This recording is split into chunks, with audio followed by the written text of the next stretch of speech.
Oh shit. I thought Stargin already went to the Maury show, but he didn't get the paternity results. The results aren't in. Shit, that kind of fucked the whole chapter up for me while I'm playing. It didn't fuck the whole chapter up, but that kind of bothered me. Anyway, Utake, he made it to God on top of God, and he could see a fucking planet in it, right? Now, I was wondering what the fuck that was until they revealed it in this chapter. Turns out it is what it eats. God turns into whatever it eats, meaning it's like whatever it eats goes right into its DNA. Whatever it eats is embedded in its DNA. The fucking plants and animals and shit like that, all that it ate is on it. That's why it looks like a little ass planet. And in order to cook God, from the definition we got, or from the what we see that we should call him told us, Gigi, you got to cook God at the molecular level. I don't know how that works, but you gotta cook this motherfucker's DNA. You gotta cook the molecules. I mean, you got to go subatomic like Ant-Man. Hopefully you can come back. Wasn't that part funny as hell when he went subatomic and he clicked the button and nothing happened? And he was like, oh shit. That was good. Now, anyway, you got to cook this motherfucker at a molecular level. Now, what that got me thinking was, and first off, they said that the full course has been going on different planets. Earth is just the next planet, and it'll be another full course later. And it's getting better and better. Each time you get a full course, it looks like the full course is getting more flavorful and getting stronger and stronger. I'm thinking that, that God and Sinner are connected some type of way. But they did say this planet's God, right? So I'm thinking that on other planets is different gods, right? That would make sense. I'm thinking that Sinner is where God comes from. It's probably like a fucking egg. It's probably a deviled egg or something, like a deviled egg. It's probably that. And fucking a God comes out of it or something like that when it inhabits another planet. Remember, Sinner is the first thing that goes onto a planet. And then God eats damn near everything on the planet. I'm thinking his Sinner is like a fucking egg. That's what I'm thinking. It goes into a planet, it hatches, and not only does it hatch, God comes out of that egg, then the rest of the egg, whatever the shell and all that shit surrounds the planet and creates the gourmet world. That's what I'm thinking is going on. But another thing that kind of caught me off guard was Acacia apparently gave God to people in the past. But God's right here. So when they cooked God last time, did they eat the whole thing, or was it a different God, or what? I don't know. I think they need to, go into more detail on that. Anyway, Utake, he thinks he's a G, and he says, man, I'm going to go ahead and cook God. So basically, he can see the molecular, he can see the DNA in this motherfucker and be able to cook it. That's amazing. Now, anyway, when we cut to Stargin and Joa, Stargin was asking Joa who his parents were. Stargin, I guess, thought that Joa was Maury and was waiting for the paternity test. Or I think just because Joa looks like Froze, he thinks that she would know something.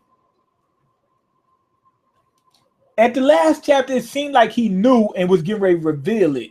I was thinking that it was Medora. That's who I thought it was.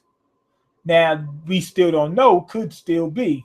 But he also says that his fate is to stop Acacia and Joa. But he also states that he's older than Joa thinks, because Joa said that he was a young buck. She said, man, you a fucking young buck. Get the fuck out of here if I smack the shit out of you. That's basically what he said.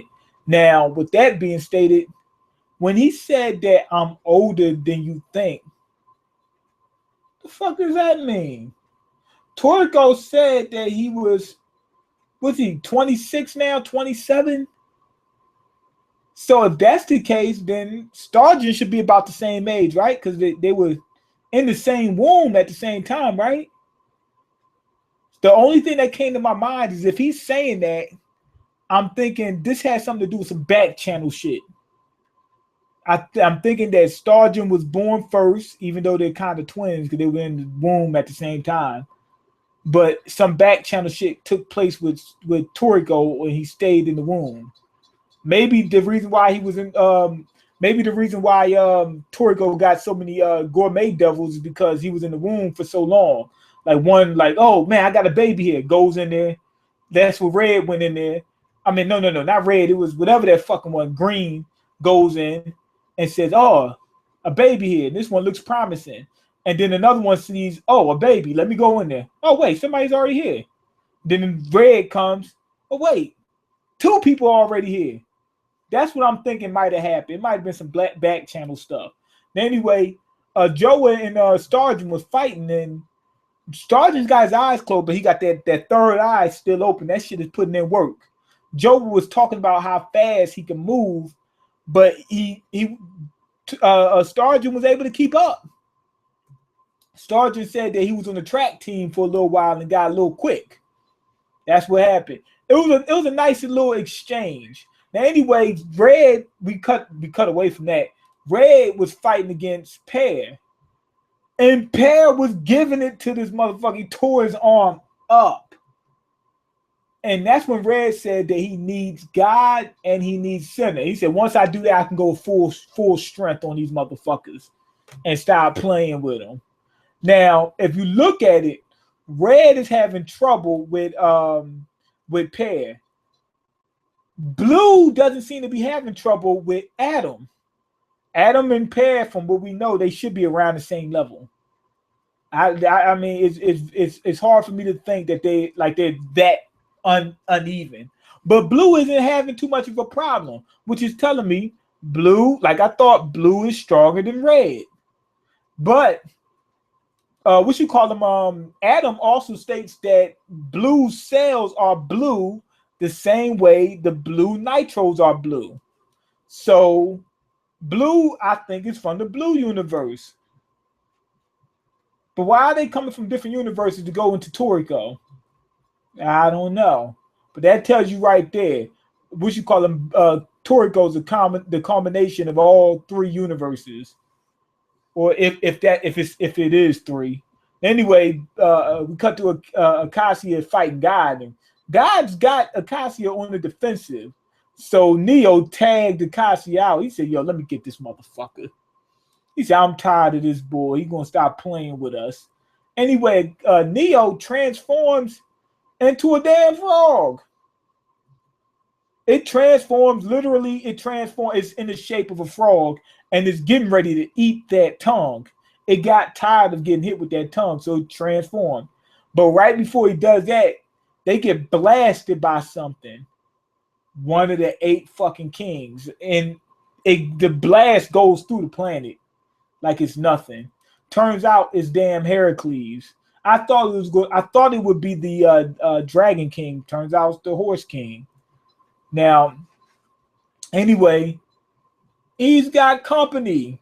This right here is Ralph level. This is what should be on those polo shirts.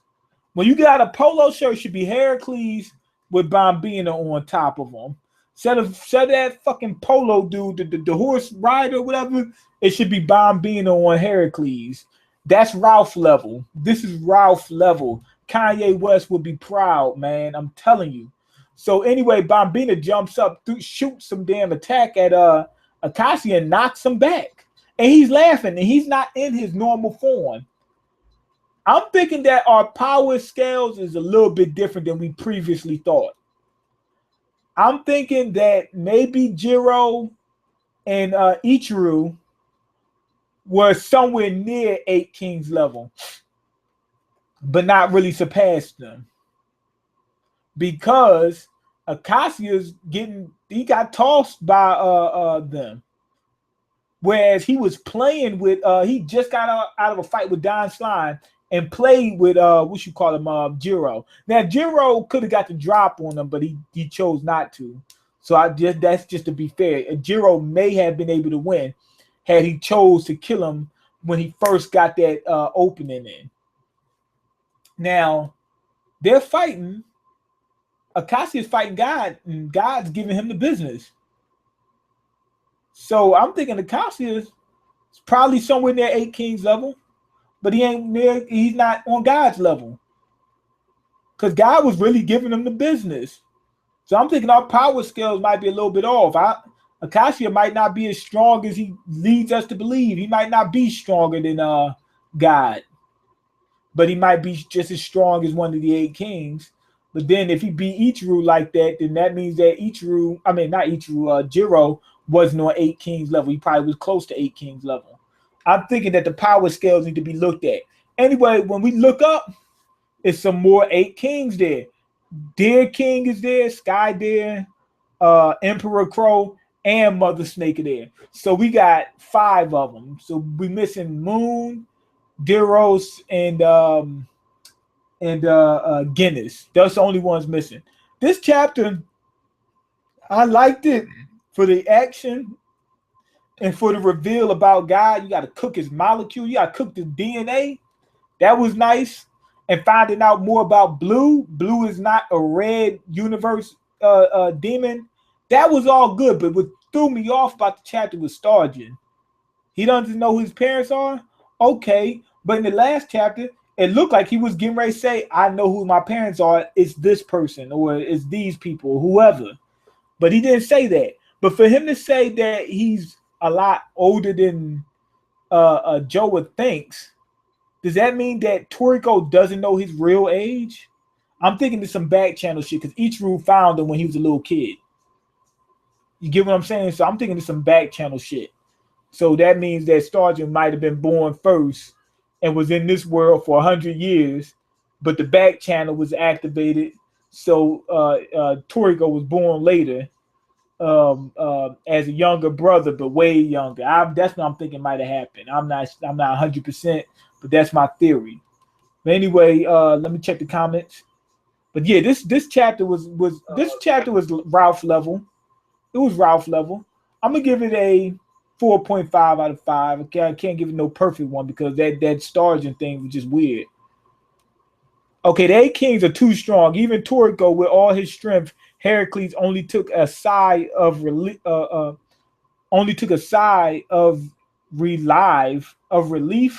to kick his ass and was pregnant.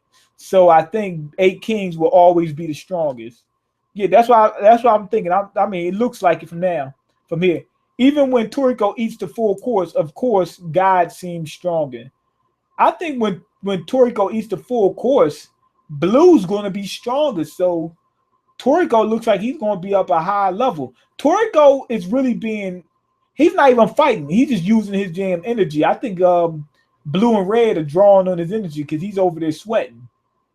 But if he gets to eat God and Senna, that means Blue's going to level up. Blue was fighting with Heracles, and it was doing pretty well.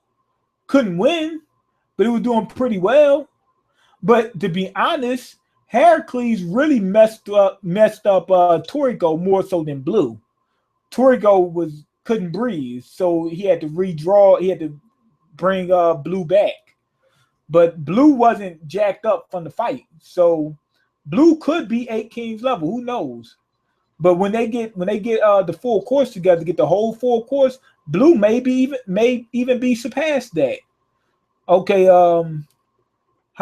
true, but now all the fights take place in the back channel, so 1 second is like weeks outside, I'm guessing. Okay, heck, I just can't wait to see Bambina play with Neo. Yeah, he's not even in his full strength mode right now. Blue was last in, I think. No, it wasn't last. No, Red was last. Remember, they said Red was last.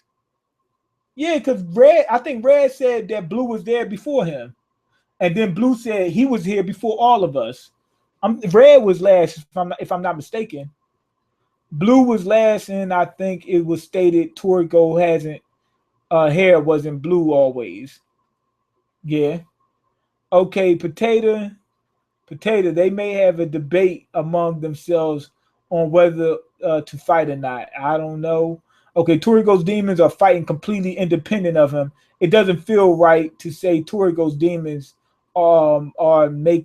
makes him stronger. They feel like completely separate entities. Um, I'm gonna disagree with you because, like I said, it seems like Toriko's taking a toll by using them. So yeah, they're separate entities, but they're using Toriko. Toriko's the host. So Toriko still got to level up in order to be able to use those techniques like that. So it's not like Toriko can just summon them and just go ahead somewhere and chill somewhere and go watch a movie or something. He can't do that. So Toriko is very much involved with the fight. He's just not fighting hand to hand. Okay, what the fuck? When did Neo turn into a frog? Clearly, it was a panel of God. No, Neo turned into a frog. You didn't look at the chapter then. It was. Let me see. What page was it? Neo turned into a frog. He didn't. He didn't literally turn into a frog. He took the shape of a frog. It's on. It's on page 13, right at the bottom. Right. He looks like a giant head. Right, with legs. Switch to the next page. The first, the first panel got Neo's in the shape of a frog or something similar to a frog. Okay, and fuck me Satoshi for doing the three heavenly kings dirty. Yeah, I was mad about that. All I can say is Blue is that sadistic. If Blue is that sadistic, can you imagine what the third demon going to be like? I don't know. Maybe because he might be tamed. Red is tamed. They ain't dead yet. I'm pretty sure. I know they ain't. They're not dead. Okay, they're going to be there's going to be a round two with them three once they have God and Center. I believe so. As Red struggling and the other three was fighting for an hour, and Red was struggling, the other three was fighting for an hour. Okay. Anyway, go ahead and leave your comments, like the video, and subscribe because I can't eat. I'm broke, nigga. I'm broke. And you got the power to change that. Check the links in the description box. Peace.